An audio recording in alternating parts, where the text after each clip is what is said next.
Hi guys, welcome to my channel. Today I wanted to talk about some of the basics of solar cooking and show you one of my favorite recipes, an incredible venison stew. If you've ever been curious about cooking with free energy from the sun, this video might answer some questions or provide some quick tips to help you maximize your solar cooking efficiency. Solar cookers are ideal for those looking to lower their power bills each month, or for preppers during a power outage, or for when you just can't make a fire at a particular location, or you just really don't want to use propane or gas or other fuels. This makes it not only good for the environment, but virtually free of any energy or fuel costs. You can make about anything in a solar cooker, including roasted meats and veggies, dehydrated fruits and jerky, soups and stews and sauces, roasted and dehydrated herbs, muffins, all types of breads, and of course anything that requires boiling or hot water. I've used different kinds of solar cookers ranging from Fresnel lenses, vacuum tube type cookers, mirrored satellite dishes, and of course the classic box type cookers.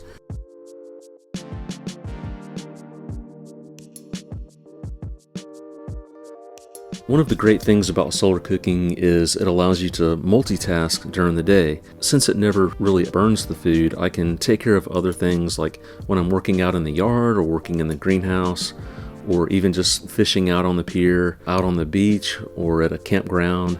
As long as it's a nice sunny day with fairly clear skies, you can use it.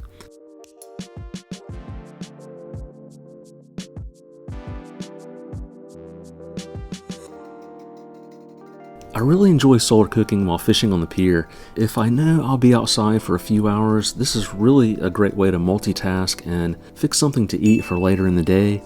Or I may just make some blueberry muffins, or I'll often just heat water for noodles or coffee. Sometimes if I'm catching fish, I might actually fillet a couple of fish and bake some fillets right there on the spot with a little lemon and butter. The power went out here a few weeks ago and I was still totally set for cooking hot meals. And it costed me absolutely nothing in energy or fuel costs. Best of all, it's actually fun. I really enjoy it.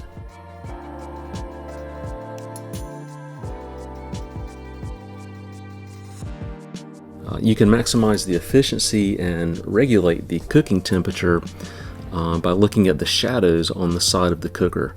The more you align the box with the sun, the shadows disappear, and you are getting the most sun exposure and highest temperature at that point.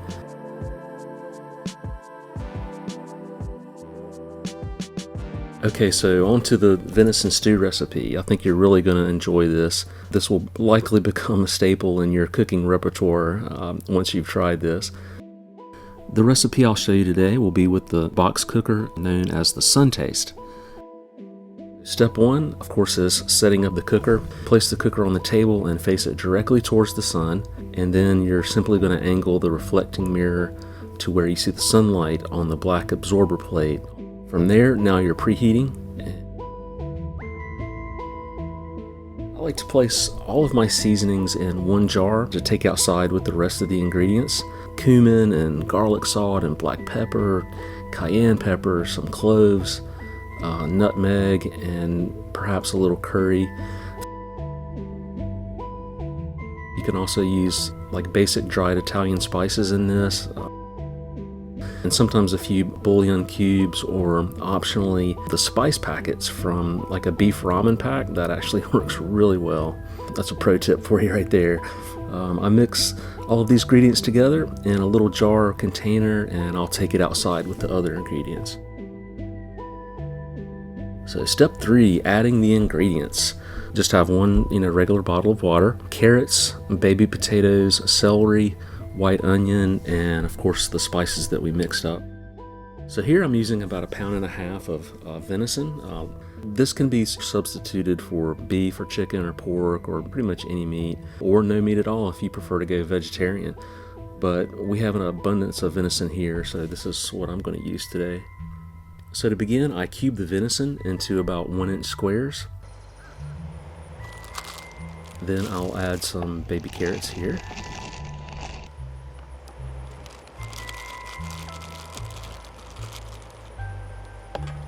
Then we move on to the chopped onion,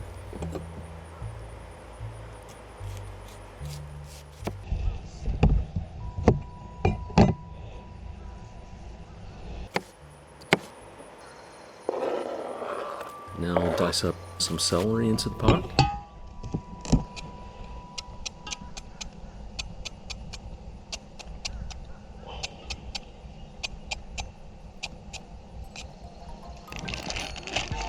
And in go the baby potatoes.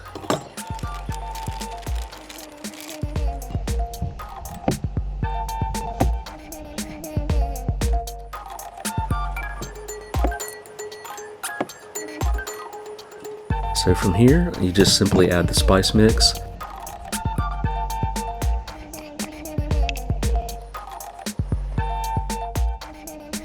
And then we'll add some water.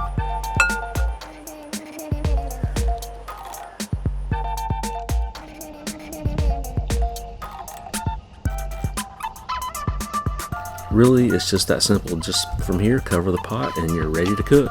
Well, almost. I forgot to clean the glass first, so I'll have to take care of that.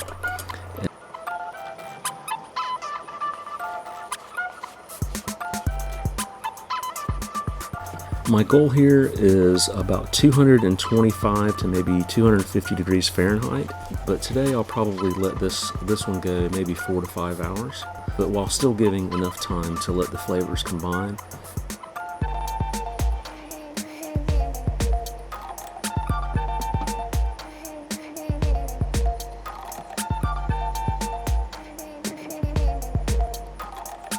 You can also greatly maximize your temperature by aligning the reflectors properly.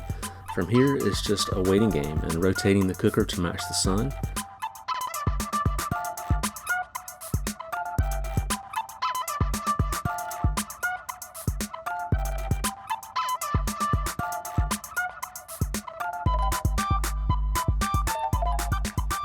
You may even benefit by sliding the food to one side to get more reflection on the black absorber plate. Are you guarding it? Are you guarding it? Yeah. Thea, my dog, she could smell the food cooking in the solar cooker, and she was doing everything she could to let me know that I was supposed to give her some of that. She was not happy that I was not giving her any of that, but I couldn't. It had onions in it, so she's so funny. I just love her.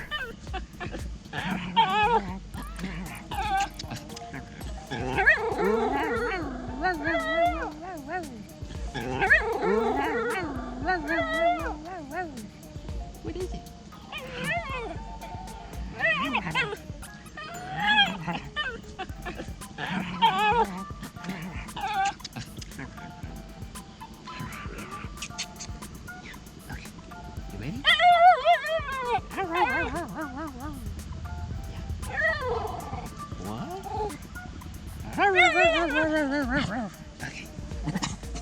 I have to keep a few of her favorite treats on hand, and that way she she gets a little something at the same time, because there's no way I'm gonna let down my Thea girl.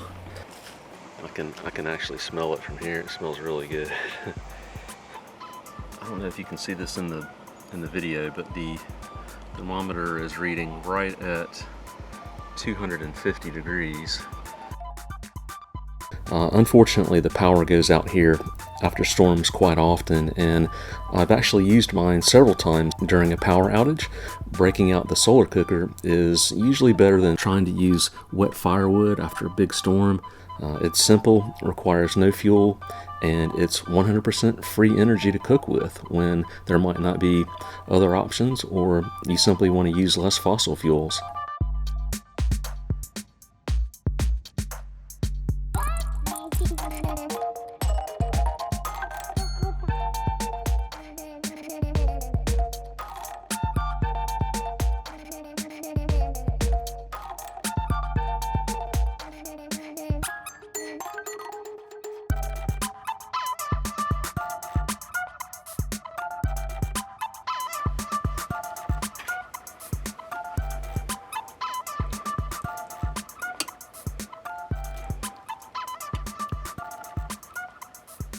I know I say this about all the meals that I fix in the solar cooker, but this is definitely one of my favorite meals.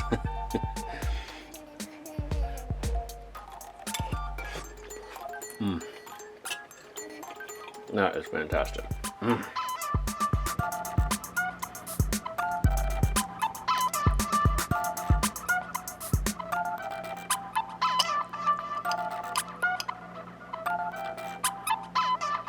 If you like the channel and you want to see more content like this, don't forget to subscribe and hit the bell icon for new videos. I hope you've enjoyed watching this new recipe, and thanks for watching.